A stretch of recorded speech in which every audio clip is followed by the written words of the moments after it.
Selamu alaikum rahmetullah. Pse është shumë e rëndësishme teravia e fundit që do të falet sot, dhe po ashtu pse është shumë i rëndësishëm iftari i fundit që do të jetë nesër me lejet Allahu xhaleshanu. Kjo për vetë faktin sepse Allahu xhaleshanu në natyrën e njeriut ka vendosur që të jetë i lumtur në momentin që pret shpërblim për diçka. Për shembull, profeti alayhi salatu wasalam thotë se duhet t'ja jepni hakun e punës punëtorit pa ju tharë ati djersa. Pra do të thotë se njeriu gëzohet mbasi bën një punë dhe me shpërblimin që ai ka derdhur mund për të.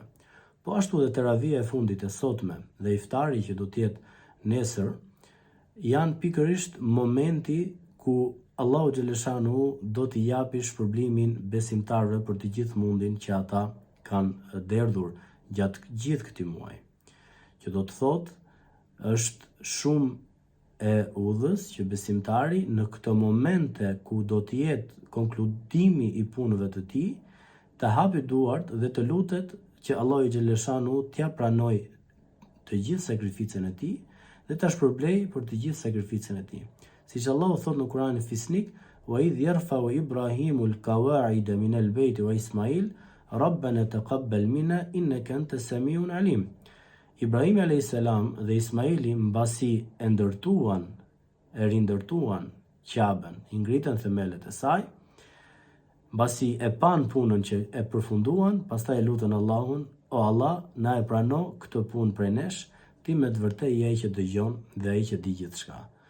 Pra, është pikërisht momenti i gëzimit më të madh për besimtarin, që në atë moment kur do të përfundoj puna që Allahu xhaleshanu e ka urdhëruar ta bëj, atëherë ai me lumturinë më të madhe, duke hapur duart me sinqeritetin më të madh, ta lusë Allahun xhaleshanu: "O Allah, na e prano prej nesh agjërimin ton, na i prano prej nesh namazet tona, na e prano prej nesh teravin ton, ti je që di gjithçka dhe dëgjon gjithçka.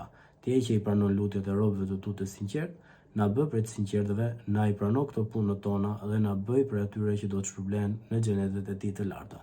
Kjo duhet të jetë lutja e gjithë secilit për nesh në këtë kohë të fundit të begat dhe shumë të lumtur për besimtarin.